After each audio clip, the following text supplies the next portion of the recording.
Hej, mit navn er Bjarne Ibsen. Jeg stiller op til kommunalvalget her på Frederiksberg. Af og til kan politikere godt gå hen og blive lidt for pågående. For eksempel når de...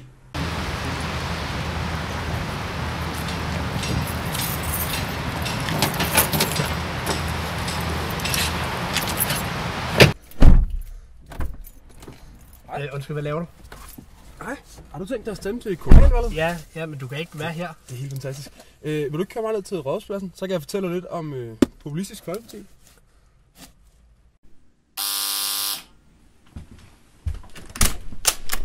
Hej, har du tænkt dig at stemme til kommunalvalget?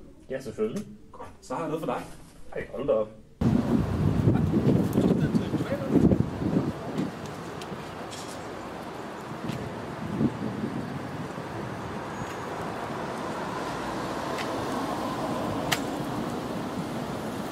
I stedet for at gøre, som jeg lige har vist, vil jeg meget hellere have, at I går ind på min hjemmeside, bjarneibsen.dk.